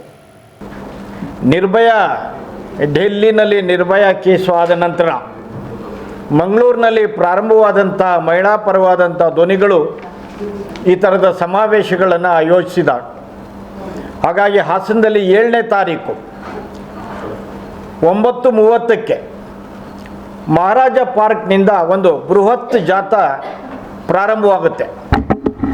ಈ ಜಾಥವನ್ನು ಖ್ಯಾತ ಪತ್ರಕರ್ತರು ಮತ್ತು ಜನಪರ ಚಳುವಳಿಯ ಹೋರಾಟಗಾರರು ಆದಂಥ ತಿಸ್ತಾ ಸೆಟಲ್ವಾಡ್ ಅವರು ಕೂಡ ಇದನ್ನು ಉದ್ಘಾಟಿಸ್ತಾ ಇದ್ದಾರೆ. ಇವರ ಜೊತೆಗೆ ತೃತೀಯ ಲಿಂಗಿ ಹೋರಾಟಗಾರರಾದಂಥ ಅಕ್ಕೈ ಪದ್ಮಶಾಲಿಯವರು ಕೂಡ ಈ ಗೋಷ್ಠಿಯನ್ನು, ಈ ಜಾಥವನ್ನು, ಮೆರವಣಿಗೆಯನ್ನು ಉದ್ಘಾಟಿಸ್ತಾ ಇದ್ದಾರೆ. ಇದಾದ ಮೇಲೆ ಜಾಥಾ ಇಡೀ ಜಿಲ್ಲೆಯ ಪ್ರಮುಖ ಬೀದಿಗಳಲ್ಲಿ, ಜಿಲ್ಲಾ ಹೆಡ್ ಕ್ವಾರ್ಟರ್ ಪ್ರಮುಖ ಬೀದಿಗಳಲ್ಲಿ ಜಾಥಾ ನಡೆದು ಆಮೇಲೆ ಕಲಾಭವನದಲ್ಲಿ ಸಮಾವೇಶಗೊಳ್ಳುತ್ತೆ. ಕಲಾಭವನದಲ್ಲಿ ಸಮಾವೇಶಗೊಂಡ ಮೇಲೆ ಅಲ್ಲಿ ವಿದ್ಯುಕ್ತವಾಗಿ ಕಾರ್ಯಕ್ರಮಗಳು ಪ್ರಾರಂಭವಾಗ್ತವೆ. ಅದೇ ದಿನ ಸಂಜೆ 6 ಗಂಟೆಗೆ ವುಮೆನ್ ಇನ್ ಬ್ಲ್ಯಾಕ್, ಕಪ್ಪು ಉಡುಗೆ ಸಮವಸ್ತ್ರದಲ್ಲಿ ಮಹಿಳೆಯರು ಮಹಾವೀರ ಸರ್ಕಲ್ನಿಂದ ಅಂಬೇಡ್ಕರ್ ಭವನದವರೆಗೆ ಕ್ಯಾಂಡಲ್ ಹಿಡಿದು ಮೌನ ಮೆರವಣಿಗೆಯನ್ನು ಕೂಡ ಅವತ್ತಿನ ದಿನ ಆಯೋಜಿಸಲಾಗಿದೆ. 8ನೇ ತಾರೀಕು 9:30 ಗಂಟೆಗೆ ವಿದ್ಯುಕ್ತವಾಗಿ ಕಾರ್ಯಕ್ರಮ, ಗೋಷ್ಠಿಗಳು ಪ್ರಾರಂಭವಾಗ್ತವೆ. ಗೋಷ್ಠಿಗಳಲ್ಲಿ ಅನೇಕ ಜನಪರವಾದಂಥ, ಮಹಿಳಾ ಪರವಾದಂಥ, ಮಹಿಳೆಯ ದೌರ್ಜನ್ಯಕ್ಕೆ ಸಂಬಂಧಿಸಿದ ವಿಷಯಗಳ ಬಗ್ಗೆ ಮತ್ತು ಮರ್ಯಾದೆ ಹತ್ಯೆ ಕುರಿತಂಥ ವಿಷಯಗಳ ಬಗ್ಗೆ, ಮಹಿಳೆಯ ಸ್ವಾತಂತ್ರ್ಯ, ಸ್ವಾಭಿಮಾನ, ಘನತೆ ಮತ್ತು ಆರ್ಥಿಕ, ಸಾಮಾಜಿಕ, ಶೈಕ್ಷಣಿಕ, ಧಾರ್ಮಿಕ ಸ್ವಾತಂತ್ರ್ಯದ ಬಗ್ಗೆ ಅನೇಕ ವಿಚಾರಗೋಷ್ಠಿಗಳು ಅವತ್ತಿನ ದಿನ ಜರುಗ್ತವೆ. ಇದೇ ಸಂದರ್ಭದಲ್ಲಿ ಹಾಸನದ ಹೆಣ್ಣು ಮಕ್ಕಳ ಮಣ್ಣಿನ ಧ್ವನಿಗಳು ಪುಸ್ತಕನೂ ಕೂಡ ಬಿಡುಗಡೆ ಆಗಲಿದೆ. ಈ ಪತ್ರಿಕಾಗೋಷ್ಠಿಯಲ್ಲಿ ರಾಜಶೇಖರ್, ಕುಮಾರಯ್ಯ, ದೇವೇಗೌಡ, ವಿಜಯ್ ಕುಮಾರ್, ಮಮತಾ ಹಾಜರಿದ್ದರು. ಈಗ ಜಾಹೀರಾತು. ಗುಣಮಟ್ಟದ ಶಿಕ್ಷಣ, ಶಿಸ್ತು ಮತ್ತು ಸಂಸ್ಕಾರದ ಕಲಿಕೆಗೆ ಮತ್ತೊಂದು ಹೆಸರೇ ಚಿಕ್ಕಮಗಳೂರಿನ ಸೆಂಟ್ ಮೇರಿಸ್ ಪದವಿ ಪೂರ್ವ ಕಾಲೇಜು. 10 ಎಕರೆ ವಿಶಾಲವಾದ ಪರಿಸರ ಸ್ನೇಹಿ ಆವರಣ, ವಿಶ್ವದರ್ಜೆಯ ಪ್ರಯೋಗಾಲಯಗಳು, ನೈಸರ್ಗಿಕವಾಗಿ ನಿರ್ಮಿಸಿರುವ ವಿಶಾಲವಾದ ಶಾಲಾ ಕೊಠಡಿಗಳು, ಬಾಲಕ ಬಾಲಕಿಯರಿಗೆ ಪ್ರತ್ಯೇಕ ಹಾಸ್ಟೆಲ್ ವ್ಯವಸ್ಥೆ, 400 ಜನರು ಒಟ್ಟಿಗೆ ಕುಳಿತು ಊಟ ಮಾಡಬಹುದಾದ ಡೈನಿಂಗ್ ಹಾಲ್, ಅತ್ಯಂತ ಅನುಭವಿ ನುರಿತ ಶಿಕ್ಷಕರ ವೃಂದ, ಹೀಗೆ ಎಲ್ಲ ಮೂಲಭೂತ ವ್ಯವಸ್ಥೆಗಳಿಂದ ವಿದ್ಯಾರ್ಥಿಗಳ ಸೇವೆಗೆ ಸಕಲ ರೀತಿಯಿಂದಲೂ ಕಾಲೇಜು ಸಜ್ಜುಗೊಂಡಿದೆ. ವಿಜ್ಞಾನ ಮತ್ತು ವಾಣಿಜ್ಯ ವಿಭಾಗಗಳಲ್ಲಿ ಸ್ಪರ್ಧಾತ್ಮಕ ಕೋರ್ಸ್ಗಳಾದ ಸಿಇಟಿ, ನೀಟ್, ಜೆಇಇ, ನಾಟ ಮತ್ತು ಸಿಎ ಫೌಂಡೇಶನ್ ಕೋರ್ಸ್ಗಳಿಗೆ ಅನುಭವಿ ಉಪನ್ಯಾಸಕರಿಂದ ಬೋಧನಾ ಕಾರ್ಯ ನಡೆಯುತ್ತಿದ್ದು, ಮಕ್ಕಳಿಗೆ ಉತ್ತಮ ಶಿಕ್ಷಣ ನೀಡುವತ್ತ ಸಂಸ್ಥೆಯು ದಾಪುಗಾಲ ನೀಡುತ್ತಿದ್ದು, ಇಂದು ಜಿಲ್ಲೆ ಮಾತ್ರವಲ್ಲದೆ ಹೊರ ಜಿಲ್ಲೆಗಳಿಂದಲೂ ಅಪಾರವಾದ ಕೀರ್ತಿ ಮತ್ತು ಸಾಧನೆಗೆ ಸಂಸ್ಥೆ ಹೆಸರುವಾಸಿಯಾಗಿದೆ. ಆಸಕ್ತರು ವಿವರಗಳಿಗಾಗಿ ಹಿಂದೆ ಸಂಪರ್ಕಿಸಿ ಮಾಹಿತಿ ಪಡೆಯಬಹುದಾಗಿದೆ. Contact 6360539736.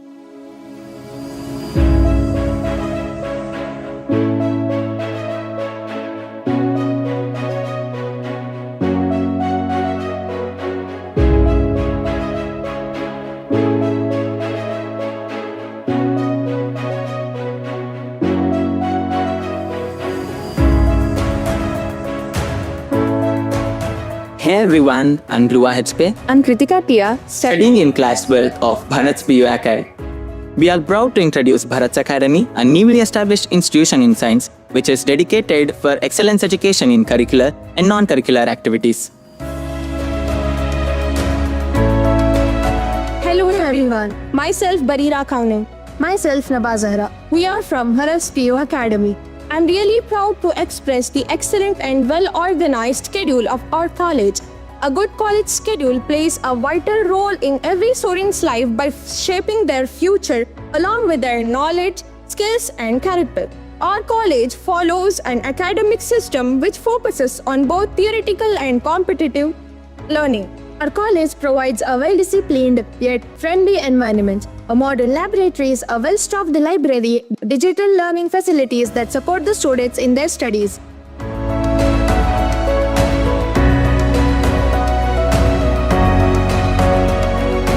The Bharat PU Academy is founded by Mr. Bharat BS and the secretary Mrs. Netra Bharat and the principal of this college Mr. Murli RM.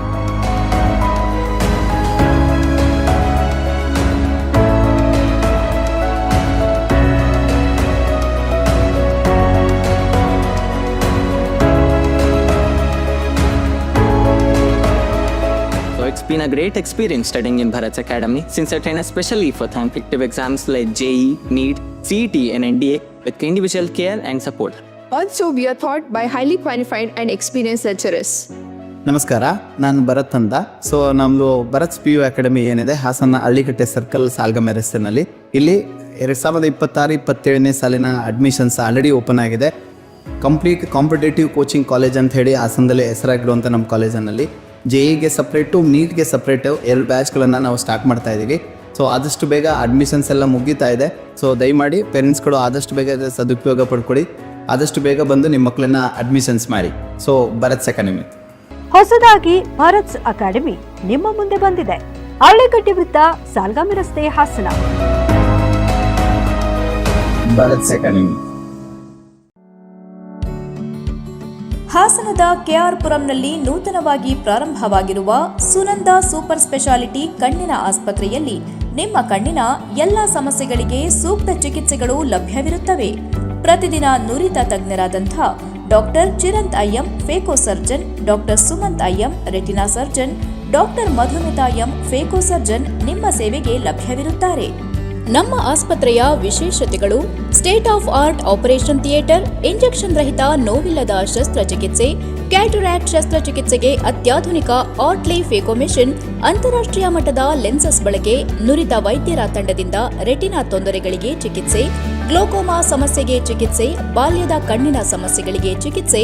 ನಮ್ಮಲ್ಲಿ ಅತ್ಯಾಧುನಿಕ OCT machine, laser machine, vitrectomy machine ಹಾಗೂ ಇತರೆ ಕಣ್ಣಿನ ಸಮಸ್ಯೆಗಳಿಗೆ ಬೇಕಾಗುವ ಮೆಷಿನ್ಗಳು ಲಭ್ಯವಿರುತ್ತವೆ.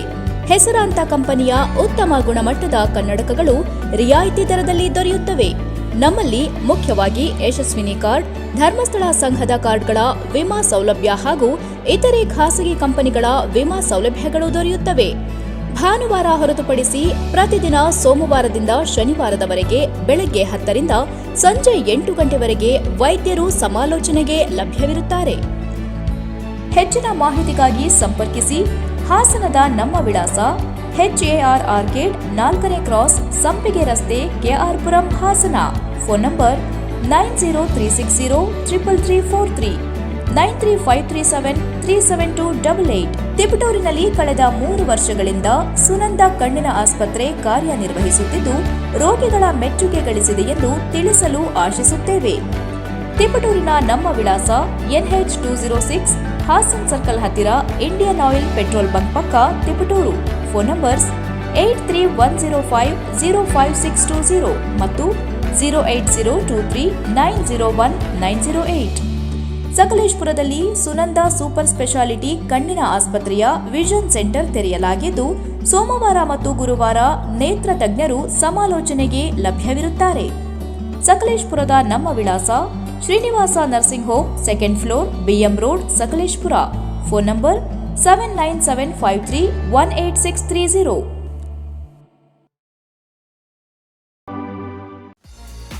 ಅಧ್ಯಯನ ಪದವಿ ಪೂರ್ವ ಕಾಲೇಜು ಹಾಸನ ಉತ್ಕೃಷ್ಟ ಗುಣಮಟ್ಟದ ಶಿಕ್ಷಣದೊಂದಿಗೆ ವಿದ್ಯಾರ್ಥಿಗಳ ಭವಿಷ್ಯದ ಭದ್ರ ಬುನಾದಿಗೆ ಸಹಕಾರಿಯಾಗಿರುವ ನಮ್ಮ ಕಾಲೇಜು ತನ್ನ 3ನೇ ವರ್ಷಕ್ಕೆ ಪಾದಾರ್ಪಣೆ ಮಾಡುತ್ತಿರುವುದು ನಮ್ಮೆಲ್ಲರಿಗೂ ಸಂತಸದ ವಿಷಯ. ಅಧ್ಯಯನ ಪದವಿ ಪೂರ್ವ ಕಾಲೇಜಿನಲ್ಲಿ ವಿಜ್ಞಾನ ವಿಭಾಗದಲ್ಲಿ PCMB, PCMC ಮಾತ್ರವಲ್ಲದೆ ವಾಣಿಜ್ಯ ವಿಭಾಗದಲ್ಲಿ CE, BA ಕೋರ್ಸ್ಗಳು ಸಹ ಲಭ್ಯವಿದೆ.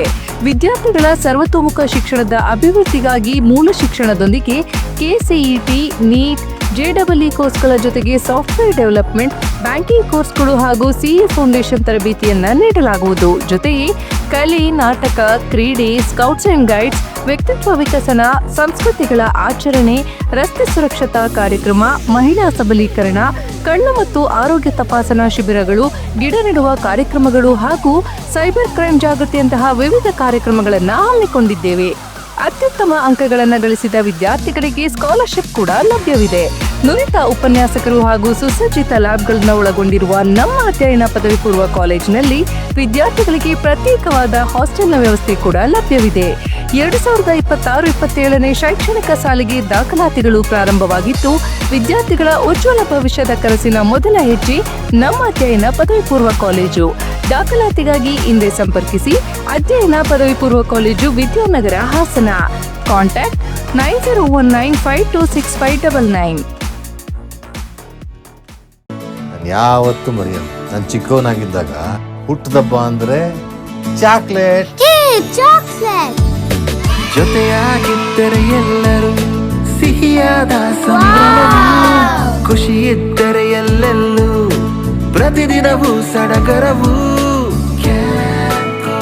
ಕ್ಯಾಂಪ್ಕೋ ಚಾಕ್ಲೇಟ್ಸ್ ಸ್ಪ್ರೆಡಿಂಗ್ 100 ವರ್ಷಗಳು 100 ದಿನಗಳು ಮೇಕಿಂಗ್ ಶುಲ್ಕದಲ್ಲಿ 100% ರಿಯಾಯಿತಿ. Bhima legacy fest 100 days offer. ಚಿನ್ನ, ಬೆಳ್ಳಿ ಮತ್ತು ವಜ್ರದ ಮೇಲಿನ ಮೇಕಿಂಗ್ ಶುಲ್ಕದಲ್ಲಿ 100% ವರೆಗೆ ರಿಯಾಯಿತಿ ಪಡೆಯಿರಿ ಮತ್ತು ಪ್ರತಿ 1 ಲಕ್ಷ ರೂಪಾಯಿ ಮೌಲ್ಯದ ವಜ್ರದ ಮೇಲೆ 24 ಕ್ಯಾರೆಟ್ ಚಿನ್ನದ ಬಾರ್ ಉಚಿತವಾಗಿ ಪಡೆಯಿರಿ. ಎಲ್ಲಾ ಭೀಮಾ ಮಳಿಗೆಗಳಲ್ಲಿ ಲಭ್ಯ. ಷರತ್ತುಗಳು ಅನ್ವಯ. ಗೋಮತಿ ಕಲ್ಯಾಣ ಮಂಟಪ 14 ವಸಂತಗಳನ್ನು ಪೂರೈಸಿ 15ನೇ ವರ್ಷಕ್ಕೆ ಪಾದಾರ್ಪಣೆ ಮಾಡುತ್ತಿರುವ ನಮ್ಮ ಗೋಮತಿ ಕಲ್ಯಾಣ ಮಂಟಪವನ್ನ ಹೊಚ್ಚ ಹೊಸ ರೂಪದಲ್ಲಿ ನಿಮ್ಮ ಮುಂದೆ ಪ್ರಸ್ತುತಪಡಿಸುತ್ತಿದ್ದೇವೆ. ಅತ್ಯಾಧುನಿಕವಾಗಿ ನವೀಕರಣಗೊಂಡ ಕಲ್ಯಾಣ ಮಂಟಪದಲ್ಲಿ 1200 ಜನರು ಕೂರಬಹುದಾದಂತಹ ಬ್ಯಾಂಕ್ವೆಟ್ ಹಾಲ್ ಹಾಗೂ 700 ಜನರು ಊಟ ಮಾಡಬಹುದಾದ ಡೈನಿಂಗ್ ಹಾಲ್ ಇದ್ದು, ಮದುವೆ, ಬೀಗರ ಔತಣ, ನಾಮಕರಣ ಮತ್ತು ಎಲ್ಲ ಶುಭ ಸಮಾರಂಭಗಳಿಗೆ ಸಸ್ಯಾಹಾರಿ ಮತ್ತು ಮಾಂಸಾಹಾರಿ ಔತಣಗಳಿಗೆ ಹಾಲ್ ಅನ್ನು ನೀಡಲಾಗುತ್ತದೆ. 4 ಎಕರೆಗೂ ಅಧಿಕ ಜಾಗದಲ್ಲಿ ವಾಹನಗಳಿಗೆ ಉತ್ತಮವಾದ ಪಾರ್ಕಿಂಗ್ ವ್ಯವಸ್ಥೆ ಸಹ ಲಭ್ಯವಿದೆ.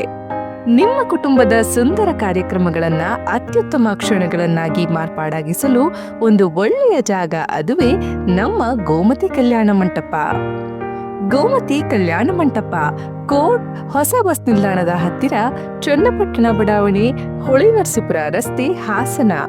ಬುಕಿಂಗ್ ಹಾಗೂ ಹೆಚ್ಚಿನ ಮಾಹಿತಿಗಾಗಿ ಸಂಪರ್ಕಿಸಿ 9484272661 ಮತ್ತು 8970568666. ಮತ್ತೊಮ್ಮೆ ಅಮೋಘ ವಾರ್ತೆಗಳಿಗೆ ಸ್ವಾಗತ. ಅಂತಾರಾಷ್ಟ್ರೀಯ ಮಹಿಳಾ ದಿನಾಚರಣೆ ಅಂಗವಾಗಿ ಕರ್ನಾಟಕ ರಾಜ್ಯ ಮಹಿಳಾ ದೌರ್ಜನ್ಯ ವಿರೋಧಿ ಒಕ್ಕೂಟ ಹಾಸನ ಜಿಲ್ಲಾ ಘಟಕದ ವತಿಯಿಂದ ಆಯೋಜಿಸಲಾದ ಕಪ್ಪು ಉಡುಗೆಯ ಮಹಿಳೆಯರ ಜಾಥಾ ಪಟ್ಟಣದಲ್ಲಿ ಶಾಂತಿಯುತವಾಗಿ ನಡೆಯಿತು. ಸಮತೆಗೆಡೆಗೆ ನಮ್ಮ ನಡಿಗೆ, ದೌರ್ಜನ್ಯವನ್ನೆಂದು ಸಹಿಸುವುದಿಲ್ಲ, ನ್ಯಾಯ ದಕ್ಕದೆ ಬಿಡುವುದೇ ಇಲ್ಲ ಎಂಬ ಘೋಷವಾಕ್ಯದೊಂದಿಗೆ ಮಹಿಳೆಯರು ವೀರಶೈವ ಸಮುದಾಯ ಭವನದಿಂದ ಬಸವೇಶ್ವರ ವೃತ್ತದವರೆಗೆ ಮೆರವಣಿಗೆ ನಡೆಸಿದರು. ಕಪ್ಪು ಉಡುಗೆ ಧರಿಸಿ ಕೈಯಲ್ಲಿ ಮೊಂಬತ್ತಿ ಹಚ್ಚಿಕೊಂಡು ಶಾಂತಿಯುತವಾಗಿ ನಡೆದ ಮೆರವಣಿಗೆ ಸಾರ್ವಜನಿಕರ ಗಮನ ಸೆಳೆಯಿತು. ಈ ಸಂದರ್ಭದಲ್ಲಿ ಕರ್ನಾಟಕ ರಾಜ್ಯ ಮಹಿಳಾ ದೌರ್ಜನ್ಯ ವಿರೋಧಿ ಒಕ್ಕೂಟದ ಗೌರವಾಧ್ಯಕ್ಷರು ಹಾಗೂ ಮಲ್ನಾಡ್ ಆಸ್ಪತ್ರೆಯ ಪ್ರಸೂತಿ ತಜ್ಞರಾದ ಡಾಕ್ಟರ್ ಸಾವಿತ್ರಿ ಮಾತನಾಡಿ, ಮಹಿಳೆಯರಲ್ಲಿ ಜಾಗೃತಿ ಮೂಡಿಸಿ ಸಮಾನ ಹಕ್ಕುಗಳಿಗಾಗಿ ಆಗ್ರಹಿಸುವ ಉದ್ದೇಶದಿಂದ ಇದೇ ತಿಂಗಳ 7 ಮತ್ತು 8ರಂದು ಹಾಸನದಲ್ಲಿ ಬೃಹತ್ ಸಮಾವೇಶವನ್ನು ಆಯೋಜಿಸಲಾಗಿದೆ. ಕಳೆದ 13 ವರ್ಷಗಳಿಂದ ರಾಜ್ಯದ ವಿವಿಧ ಜಿಲ್ಲೆಗಳಲ್ಲಿ ಸಮಾವೇಶಗಳನ್ನು ನಡೆಸುತ್ತಿರುವ ಒಕ್ಕೂಟವು ಮಹಿಳಾ ದಿನಾಚರಣೆಯನ್ನು ಮಹಿಳಾ ಚೈತನ್ಯ ದಿನವಾಗಿ ಆಚರಿಸುತ್ತಿದ್ದು, ಈ ಬಾರಿ 14ನೇ ಜಿಲ್ಲೆಯಾಗಿ ಹಾಸನವನ್ನು ಆಯ್ಕೆ ಮಾಡಲಾಗಿದೆ. ಮಾರ್ಚ್ 7ರಂದು ಬೆಳಿಗ್ಗೆ ಮಹಿಳೆಯರ ಹಕ್ಕುಗಳಿಗಾಗಿ ಬೃಹತ್ ಜಾಥಾ ನಡೆಯಲಿದ್ದು, ಬಳಿಕ ಪ್ರಸಿದ್ಧ ಹೋರಾಟಗಾರ್ತಿ ತೀಸ್ತಾ ಸೆಟಲ್ವಾರ್ಡ್ ಅವರು ವಿಚಾರ ಮಂಡನೆ ನಡೆಸಲಿದ್ದಾರೆ. ಅದೇ ದಿನ ಸಂಜೆ ಕಪ್ಪು ಉಡುಪಿನಲ್ಲಿ ಮಹಿಳೆಯರು ಎಂಬ ವಿನೂತನ ಮೌನ ಪ್ರತಿಭಟನೆ ಹಮ್ಮಿಕೊಳ್ಳಲಾಗಿದೆ. ಯಾವುದೇ ಘೋಷಣೆಗಳಿಲ್ಲದೆ ಮೌನದ ಮೂಲಕ ದೌರ್ಜನ್ಯ ವಿರೋಧಿ ಸಂದೇಶವನ್ನು ಸಮಾಜಕ್ಕೆ ರವಾನಿಸುವುದು ಇದರ ಉದ್ದೇಶವಾಗಿದೆ. ಮಾರ್ಚ್ 8ರಂದು ರಾಜ್ಯ ಹಾಗೂ ಹೊರ ರಾಜ್ಯದ ಸಂಪನ್ಮೂಲ ವ್ಯಕ್ತಿಗಳಿಂದ ವಿವಿಧ ಸಾಮಾಜಿಕ ವಿಷಯಗಳ ಕುರಿತು ವಿಚಾರ ಸಂಕಿರಣಗಳು ನಡೆಯಲಿವೆ ಎಂದು ಹೇಳಿದರು. ಈ ಸಂದರ್ಭದಲ್ಲಿ ಒಕ್ಕೂಟದ ಖಜಾಂಚಿ ಭಾನುಮತಿ, ಪುರಸಭೆ ಮಾಜಿ ಅಧ್ಯಕ್ಷೆ ತೀರ್ಥಕುಮಾರಿ ವೆಂಕಟೇಶ್, ಸೌಭಾಗ್ಯ ಆಂತೋಣಿ, ಸಾವಿತ್ರಿ, ಜಿಟಿ ಇಂದಿರಾ, ವಿಂಪು ಸಂತೋಷ್, ಚಂದ್ರಕಲಾ ಸೇರಿದಂತೆ ನೂರಾರು ಮಹಿಳೆಯರು ಹಾಜರಿದ್ದರು. ತಾಲೂಕಿನ ದಂಡಿಗನಹಳ್ಳಿ ಹೋಬಳಿ ಕುಂದೂರು ಮಠದಲ್ಲಿನ ಪ್ರಾಥಮಿಕ ಕೃಷಿ ಪತ್ತಿನ ಸಹಕಾರ ಸಂಘದ ಅಧ್ಯಕ್ಷ ಸ್ಥಾನಕ್ಕೆ ನಡೆದ ಚುನಾವಣೆಯಲ್ಲಿ ಜೆಡಿಎಸ್ ಬೆಂಬಲಿತ ನಿರ್ದೇಶಕ ದೊಡ್ಡ ಕರಡೇವು ಗ್ರಾಮದ ಡಿಟಿ ಸತೀಶ್ ರವರು ಅವಿರೋಧವಾಗಿ ಆಯ್ಕೆಯಾದರು. ಕುಂದೂರು ಮಠದ ಪ್ರಾಥಮಿಕ ಕೃಷಿ ಪತ್ತಿನ ಸಹಕಾರ ಸಂಘಕ್ಕೆ ಈ ಹಿಂದೆ ಅಧ್ಯಕ್ಷರಾಗಿದ್ದ ಬಿಆರ್ ಹರೀಶ್ ರಾಜೀನಾಮೆ ನೀಡಿದ್ದರಿಂದ ತೆರವಾದ ಸ್ಥಾನಕ್ಕೆ ಚುನಾವಣೆ ನಡೆಯಿತು. ಡಿಟಿ ಸತೀಶ್ ಹೊರತುಪಡಿಸಿ ಬೇರೆ ಯಾವ ನಿರ್ದೇಶಕರು ನಾಮಪತ್ರ ಸಲ್ಲಿಸದೇ ಇದ್ದುದರಿಂದ ಇವರ ಆಯ್ಕೆಯನ್ನ ಚುನಾವಣಾಧಿಕಾರಿ ವಿಜಯೇಂದ್ರ ಘೋಷಿಸಿದರು. ಈ ಸಂದರ್ಭದಲ್ಲಿ ನೂತನ ಅಧ್ಯಕ್ಷ ಪಟೇಲ್ ಡಿಟಿ ಸತೀಶ್ ಮಾತನಾಡಿ, ಪ್ರಸ್ತುತ ಸಂಘದಲ್ಲಿ ವ್ಯಾಪ್ತಿಗೆ ಒಳಪಡುವ 1350 ರೈತರಿಗೆ ಶೂನ್ಯ ಬಡ್ಡಿ ದರದಲ್ಲಿ 7 5 ಕೋಟಿ ರೂಪಾಯಿ ಸಾಲ ಮತ್ತು 16 ಸ್ತ್ರೀ ಶಕ್ತಿ ಸಂಘಗಳಿಗೆ 50 ಲಕ್ಷ ರೂಪಾಯಿ ಸಾಲ ನೀಡಲಾಗಿದೆ. ಸಾಲ ತೀರುವಳಿಯು 100% ಮುಂಬರುವ ದಿನಗಳಲ್ಲಿ ಹೊಸ ರೈತರಿಗೆ ಸಾಲ ನೀಡಲು ಕ್ಷೇತ್ರದ ಶಾಸಕರಾದ ಎಚ್.ಡಿ. ರೇವಣ್ಣನವರು ಮತ್ತು ವಿಧಾನ ಪರಿಷತ್ತು ಸದಸ್ಯರು ಹಾಗೂ ಅಪೆಕ್ಸ್ ಬ್ಯಾಂಕ್ ನಿರ್ದೇಶಕರಾದ ಡಾಕ್ಟರ್ ಸೂರಜ್ ರೇವಣ್ಣನವರ ಸಹಕಾರ ಕೋರಲಾಗುತ್ತದೆ. ಜೊತೆಗೆ ಸಂಘದ ಬಲವರ್ಧನೆಗೆ ಹೆಚ್ಚು ಶ್ರಮಿಸುತ್ತೇನೆ. ಸಂಘಕ್ಕೆ ಅಧ್ಯಕ್ಷರಾಗಿ ಅವಿರೋಧವಾಗಿ ಆಯ್ಕೆಯಾಗಲು ಸಹಕರಿಸಿದ ಸಂಘದ ಉಪಾಧ್ಯಕ್ಷರು ಸೇರಿ ಎಲ್ಲ ನಿರ್ದೇಶಕರು ಮತ್ತು ಆಶೀರ್ವದಿಸಿದ ಶಾಸಕರಾದ ಎಚ್.ಡಿ. ರೇವಣ್ಣ ಹಾಗೂ ಡಾಕ್ಟರ್ ಸೂರಜ್ ರೇವಣ್ಣರವರಿಗೆ ಕೃತಜ್ಞತೆಗಳನ್ನು ಹೇಳಿದರು. ಕೃಷಿ ಪತ್ತಿನ ಸಹಕಾರ ಸಂಘದ ಚುನಾವಣೆ ಇವತ್ತು ನಡೆದಿದ್ದು, ಇವತ್ತು ನಾನು ಅವಿರೋಧವಾಗಿ ಆಯ್ಕೆ ಮಾಡಿದ ನನ್ನ ಎಲ್ಲ ನಿರ್ದೇಶಕರು ಎಲ್ಲರಿಗೂ ನನ್ನ ಅಭಿನಂದನೆಗಳು ತಿಳಿಸ್ತಾ, ಅದು ನನ್ನ ಇವತ್ತು ಈ ಮಟ್ಟಕ್ಕೆ ಆಯ್ಕೆ ಮಾಡೋಕ್ಕೆ ಮೂಲ ಕಾರಣವಾದ ಸನ್ಮಾನ್ಯ ಡಾಕ್ಟರ್ ಸೂರಜ್ ರೇವಣ್ಣವರು ಮತ್ತು ನಮ್ಮ ಎಚ್.ಡಿ. ರೇವಣ್ಣನವರ ಸಹಕಾರದಿಂದ ಈ ಸೊಸೈಟಿನ ಸುಸೂತ್ರವಾಗಿ ನಡೆಸ್ತಾ ಬಂದು ಹಿಂದೆ ಏನು ಇರ್ತಕ್ಕಂಥ ಕಾಲದಲ್ಲೂ ಸಹ ಇದನ್ನ ಅಭಿವೃದ್ಧಿಗೊಳಿಸಿದ್ದಾರೆ. ಸನ್ಮಾನ್ಯ ನಮ್ಮ ಸೂರಜ್ ರೇವಣ್ಣವರು ಅಪೇಕ್ಷ ನಿರ್ದೇಶಕರಾದಾಗ ನಾವೆಲ್ಲ ಸನ್ಮಾನ ಮಾಡಬೇಕಂತ ಕಾರಣಾಂತರ ಮಾಡೋಕ್ಕಾಗಿಲ್ಲ. ಇವತ್ತು ಬರ್ತಾ ಇದ್ದಾರೆ, ಹಾಗಾಗಿ ಇಲ್ಲೇ ಮಾಡ್ತಾ ಇದ್ದೀವಿ. ಹಾಗಾಗಿ ನನಗೆ ಇವತ್ತು ಎಲ್ಲರೂ ಸಹ ನಮ್ಮ ಇಡೀ ಕುಂದೂರುಮಠ ಪಂಚಾಯತಿ ಮತ್ತು ಸುತ್ತಮುತ್ತಲ ಗ್ರಾಮಸ್ಥರು ಎಲ್ಲ ನಮ್ಮನ್ನ ಆಯ್ಕೆ ಮಾಡಿದ್ರು. ಅವರೆಲ್ಲ ಕೃತಜ್ಞತೆ ಸಲ್ಲಿಸ್ತಾ ಇದ್ದೀನಿ. ಮತ್ತು ನನ್ನ ಅವಿರೋಧ ಆಯ್ಕೆ ಮಾಡಿದ ಎಲ್ಲ ನಿರ್ದೇಶಕರಿಗೂ ನಮಸ್ಕಾರ ಮಾಡ್ತಾ, ನನ್ನ ಹೆಚ್ಚು ಆಯ್ಕೆ ಮಾಡಿದಂಥ ನಮ್ಮ ಸೂರಜ್ ರೇವಣ್ಣ ಅವರಿಗೆ ಆಭಾರಿಯಾಗಿರ್ತೀನಿ. ಈ ಸಂದರ್ಭದಲ್ಲಿ ಟಿಎಪಿಸಿಎಂಎಸ್ ನಿರ್ದೇಶಕ Nattekere Nagaraju, Gyarahalli Ravish, Rangaswamy, Satish, Madhu Karadevu, Ananthakumar, Venkataramanaswamy, D Jagadish, BR Harish, Ningegowda, CM Manjunath, DL Somashekar, Sannegowda, Jayalakshmamma Kalegowda, Sushilamma Annegowda, ಕಾರ್ಯನಿರ್ವಹಣಾಧಿಕಾರಿ ಕೀರ್ತಿಕುಮಾರ್ ಹಾಜರಿದ್ದರು. ಬಣ್ಣಗಳ ಹಬ್ಬ ಹೋಳಿಯನ್ನ ನಗರದಲ್ಲಿ ಸಂಭ್ರಮ ಸಡಗರದಿಂದ ಆಚರಿಸಲಾಯಿತು. ಅರಳಪೇಟೆ ರಸ್ತೆ ಎಂಎಚ್ ಹಾಲ್ ಎದುರಿನ ಖಾಲಿ ಜಾಗದಲ್ಲಿ ಪುಟಾಣಿ ಮಕ್ಕಳು ಸೇರಿ ಹೋಳಿ ಹಬ್ಬವನ್ನ ಹರ್ಷೋಲ್ಲಾಸದಿಂದ ಆಚರಿಸಿದ್ರು. ವಿವಿಧ ಬಣ್ಣಗಳ ನೀರನ್ನು ಒಬ್ಬರಿಗೊಬ್ಬರು ಎರಚಿಕೊಂಡು ನಗುತ್ತಾ ಕುಣಿದು ಕುಪ್ಪಳಿಸುತ್ತಾ ಹಬ್ಬದ ಸಂಭ್ರಮವನ್ನ ಹೆಚ್ಚಿಸಿದ್ರು. ಪ್ರಸಿದ್ಧ ಸ್ಕಾಲರ್ ಶಾಲೆಯ ವಿದ್ಯಾರ್ಥಿಗಳಾದ ಎಚ್.ಎಸ್. ಪ್ರೀತಮ್, ಶಕ್ತಿ ಶ್ರೀನಿವಾಸ್, ರಿತೇಶ್, ಸಾತ್ವಿಕ್, ಮಿಥುನ್, ಯಶವಂತ್ ಸೇರಿದಂತೆ ಹಲವಾರು ಮಕ್ಕಳು ಭಾಗವಹಿಸಿದ್ದರು. ಮಕ್ಕಳ ಉತ್ಸಾಹಕ್ಕೆ ಪೋಷಕರು ಕೂಡ ಸಾಕ್ಷಿಯಾದರು. ಪ್ರಸ್ತುತ ಪರೀಕ್ಷೆಗಳು ನಡೆಯುತ್ತಿರುವುದರಿಂದ ಈ ಬಾರಿ ಹೋಳಿ ಸಂಭ್ರಮ ಸ್ವಲ್ಪ ಮಟ್ಟಿಗೆ ಮಾತ್ರ ಸೀಮಿತಗೊಂಡಿತ್ತು. ಆದರೂ ಮಕ್ಕಳು ಸಮಯ ಕಳೆಯುತ್ತಾ ಬಣ್ಣಗಳ ಆಟದಲ್ಲಿ ತೊಡಗಿ ಹಬ್ಬದ ಸಂಭ್ರಮವನ್ನು ಅನುಭವಿಸಿದರು. ಹಬ್ಬವು ಸೌಹಾರ್ದತೆ, ಸ್ನೇಹ ಭಾವ ಹಾಗೂ ಒಗ್ಗಟ್ಟಿನ ಸಂದೇಶ ಸಾರಿತು. ಕೊನೆಯಲ್ಲಿ ಮತ್ತೊಮ್ಮೆ ಮುಖ್ಯಾಂಶಗಳು. ಮಾರ್ಚ್ 7ರಂದು ಯುವ ಉದ್ಯೋಗ ಮೇಳ, 100ಕ್ಕೂ ಹೆಚ್ಚು ಕಂಪನಿಗಳು ಭಾಗಿ, 10,000ಕ್ಕೂ ಅಧಿಕ ಉದ್ಯೋಗಾವಕಾಶಗಳು. ಸಂಸದ ಶ್ರೇಯಸ್ ಪಟೇಲ್ ಹೇಳಿಕೆ. ಹಣ ಮಾಡಲು ಅವಕಾಶ ನೀಡದೆ ಸಂಸ್ಥೆ ಬಲಪಡಿಸಿದ್ದೇವೆ. ಗುರುದೇವ್ ಪುತ್ರ ಅರ್ಜುನ್ ವಿರುದ್ಧ ಕಾರ್ಯದರ್ಶಿ ಜಗದೀಶ್ ಚೌಡಬಳ್ಳಿ ಗಂಭೀರ ಆರೋಪ. ಪಾಠ ಮಾಡುತ್ತಿರುವ ಸಮಯದಲ್ಲಿ ಶಿಕ್ಷಕನಿಗೆ ಹೃದಯಾಘಾತ. ಅರಕಲಗೂಡು ತಾಲೂಕಿನ ಕೆಬ್ಬೆಕೊಪ್ಪಲು ಸರ್ಕಾರಿ ಕಿರಿಯ ಪ್ರಾಥಮಿಕ ಶಾಲೆಯಲ್ಲಿ ಘಟನೆ. ಕೇರಳಾಪುರ ಗ್ರಾಮದ 53 ವರ್ಷದ ಸತೀಶ್ ಮೃತಪಟ್ಟ ದುರ್ದೈವಿ ಶಿಕ್ಷಕ. ಮುಂದಿನ ವಾರ್ತಾ ಸಂಚಿಕೆಯಲ್ಲಿ ಮತ್ತೊಮ್ಮೆ ಭೇಟಿಯಾಗೋಣ. ನಮಸ್ಕಾರ.